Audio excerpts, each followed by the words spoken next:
The Galactic Military Academy's intimidation protocol had never failed. For 3 centuries, instructors had used Earth's apex predators to test the mettle of new cadets from across the galaxy. The logic was simple. If a species could face a creature designed to kill without breaking, they could handle combat. Commander ZH, a towering Valorian with chitinous armor and 4 arms, that stood before the assembled class of 200 cadets. His mandibles clicked with satisfaction as he surveyed the nervous faces. Kryn, Dralotti, Phobionol represented civilizations that had conquered their worlds through cunning and strength. And then there were the 2 humans, seated near the back. Anna Chen sat with perfect posture, her dark eyes scanning the auditorium with quiet curiosity. Beside her, Jack Morrison slouched in his chair, arms crossed, looking thoroughly unimpressed. The other cadets had given them a wide berth. Humans were still a mystery newcomers to the galactic stage who had somehow survived on a death world classified as extreme hazard, Category 9. Today, J. Krath announced, his translator rendering his clicks into standard galactic. You will face your fear. You will learn whether you possess the courage required to serve in the Armada.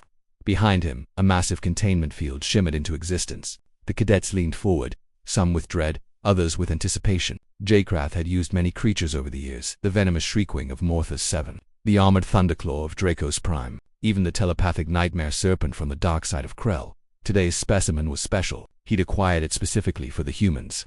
Behold, he said, gesturing dramatically as the containment field dropped, the apex predator of Earth Panthera Leo, the lion. The creature that emerged was magnificent. 400 pounds of golden muscle, flowing mane, amber eyes that reflected ancient intelligence. It padded forward on massive paws, each step silent despite its size. Its tail swished lazily. To the alien cadets, it was Terra Incarnata, perfectly evolved killing machine from the galaxy's most notorious death world. The Kryn Cadet 3 rose. Ahead of Anna released an involuntary chittering sound. A Phobian's bioluminescent patches flickered anxiously. The lion's nostrils flared as it sampled the air, head swiveling to survey the auditorium. J. Krath stood safely behind a secondary containment field, his confidence absolute. The beast had been sedated, controlled, trained to terrify but not harm. It would roar, prowl menacingly, and then be recalled.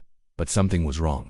The lion's massive head stopped mid-sweep, focusing with laser precision on the back of the room. On the 2 humans, Anna felt Jack tense beside her. "Oh no," he whispered. "What?" she hissed back. "I know that look." The lion began moving, not prowling, not stalking, walking with purpose, directly down the center aisle toward them. Cadets scrambled out of its path, some tumbling over seats in their panic. A Dralotti officer candidate actually fainted. Commander Z.H. Krath's confidence evaporated. Returned to position. He barked into his control device. The lion ignored him completely. It reached their row and stopped, golden eyes fixed on Jack. The human slowly raised his hands. "Easy, buddy," he said softly in English. "Easy now." The lion's tail swished once, twice. Then, it did something that would become legend throughout the galactic military. Academy. It jumped into Jack's lap. 400 pounds of apex predator settled onto the human cadet like an overgrown house, its massive head pushing against Jack's chest with insistent affection. The human grunted under the weight, but instinctively began scratching behind the lion's ears.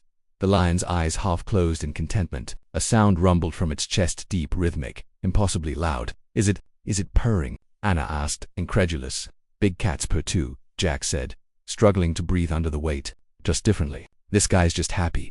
The auditorium had gone completely silent. 200 alien cadets and a dozen instructors stared in absolute disbelief as the most dangerous predator from humanity's death world turned into a gigantic, affectionate kitten. Commander Z.H. Krath's mandibles hung open. This is not protocol."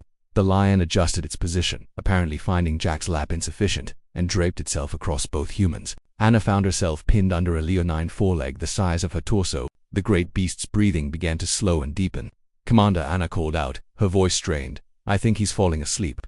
Indeed, the lion had closed its eyes entirely. The rumbling purr continued, now accompanied by the soft whistle of sleeping breaths. Its weight pressed them deep into their seats. Jack looked up at the stunned commander. "Do you have like a dolly or something? Because we're going to miss the next part of orientation." J. Krath couldn't answer. In 3 centuries of intimidation protocols, across thousands of cadets from hundreds of species, nothing had prepared him for this. The apex predator hand-selected to terrify the humans was napping on them like they were its family pride. A Kryn cadet in the front row finally found his voice. How are they doing that?" Anna managed to work one arm free and gently stroked the lion's mane. The purring intensified. "We domesticated wolves," she said matter-of-factly. "And cats. Multiple times, actually. We just have a thing with predators, I guess." "You domesticated predators?" a Phobian instructor whispered in horror. "Oh yeah," Jack said, still scratching the lion's ears. "Dogs, cats, ferrets, foxes. We even tried to domesticate bears a few times.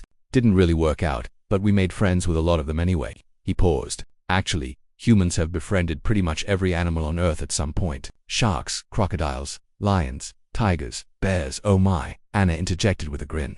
Wolves, eagles, you name it. If it exists, someone's tried to pet it.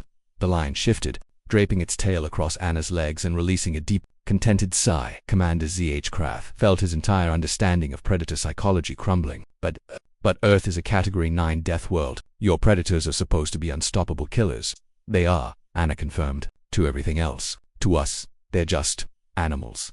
Dangerous ones, sure, but animals. We understand them, hunt with them, live alongside them. Sometimes we even invite them into our homes.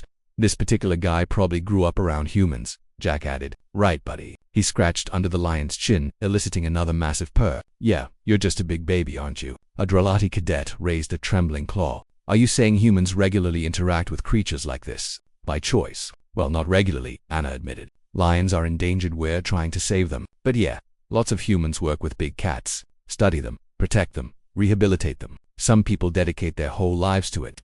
The implications crashed through the auditorium like a shockwave. Earth wasn't just a death world. It was a death world whose dominant species had somehow become the apex predator's friend. Commander J. Krath made a note for the Academy's revised human integration protocol. Warning, intimidation tactics may backfire. Human cadets may inadvertently befriend deterrent measures. Recommend alternative approach. The lion snored softly, completely at peace, while Jack and Anna remained trapped under its bulk. The rest of the orientation proceeded with the humans still pinned to their seats, the great predator sleeping contentedly through lectures on combat theory, void navigation, and crisis management. By the end of the session, 17 cadets had requested transfers to different units. They couldn't serve alongside a species that treated galactic apex predators like oversized house cats, but 12 other thoughtful individuals from species brave enough to question their assumptions requested to be assigned to human-led teams. If humans could turn a death world's killing machine into a sleeping companion, what else were they capable of? Commander J. Krath watched Jack and Anna finally extract themselves from under the lion as it was recalled. The creature looked back at them mournfully, clearly hoping for more attention. Perhaps, the commander thought, humanity's greatest strength wasn't their resilience or intelligence, or even their death world adaptations. Perhaps it was their bizarre, inexplicable ability to make friends with anything that could kill them. And in the vast, dangerous expanse of space, that might be exactly what the galaxy needed.